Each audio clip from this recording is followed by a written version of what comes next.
Elizabeth Bowen was born on June 7th, 1899 in Dublin. She died in 1973 in London. For her education, she went to Down House School, and then she went to the University of Oxford.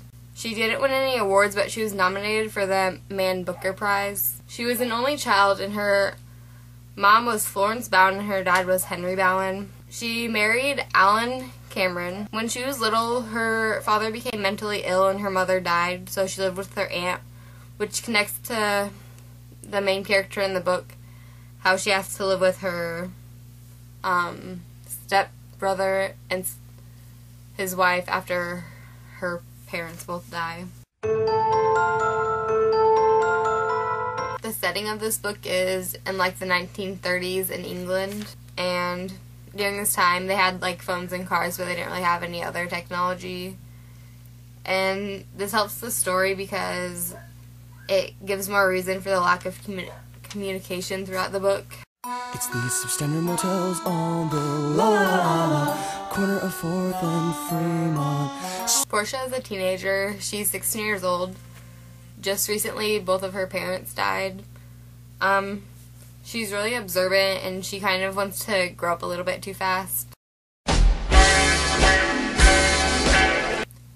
Anna is married to Thomas, Portia's stepbrother.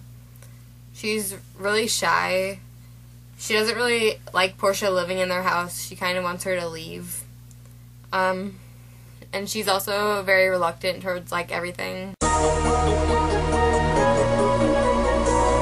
Thomas is Portia's stepbrother. He works a lot and has a pretty good job. He's nice but really quiet, and he doesn't really feel comfortable with Portia living there either. Eddie is Portia's new friend. He's really obnoxious, and he's in like his 20s. He's really manipulative and also really curious too. Matchett is their servant. She's kind of the only one who really talks to Portia and actually like listens to her. She's really caring, and she's almost like motherly towards Portia. In the beginning of the book, they talk a little bit about Portia's family and how Portia's dad cheated on his original wife with Portia's mom now, and so he ended up getting a divorce with his original wife and marrying Portia's mom, and then so Portia lived with them, and they always like traveled around and lived in hotels a lot, and Portia wasn't really used to like settling down and living in a house. And then Portia's dad ends up dying, and like a while after her mom dies too, so she has nowhere to go, and she ends up having to move in with her stepbrother and his wife Anna. And when she gets there, she doesn't really feel like welcome or anything because they don't really talk to her that much, and the only person she really talks to is their servant, Matchett, who's like really nice to Portia, but also like doesn't really feel that comfortable around her either.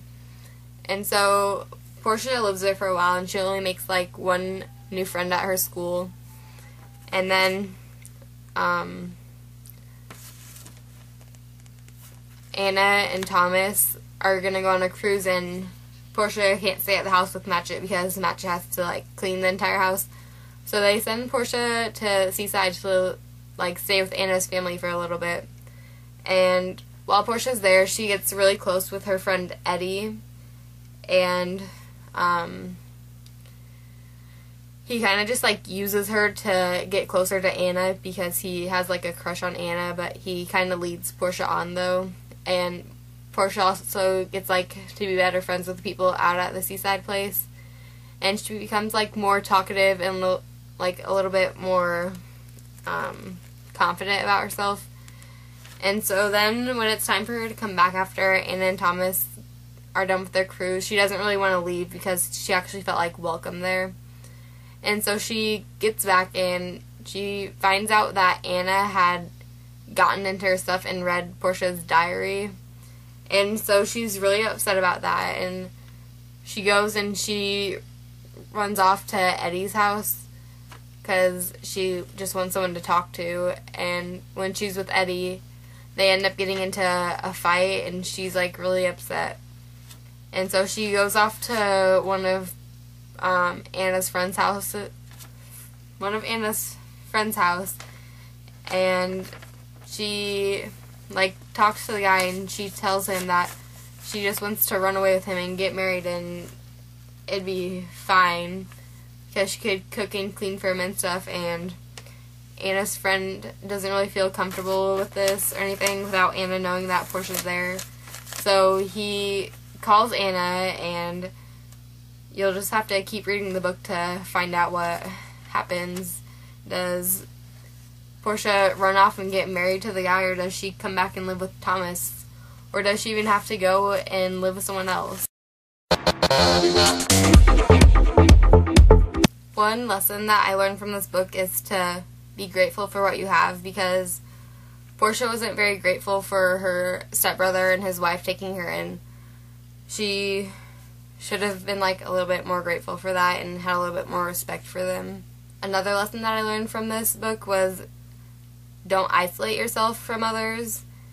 Everyone in Windsor Terrace, where they lived at, kind of just kept to themselves, and none of them seemed very happy. The impact this book makes on readers is it makes them think about how what they do affects other people. For symbolism, I felt like the emptiness of Windsor Terrace, where they lived at, kind of symbolized the emptiness of Portia's heart.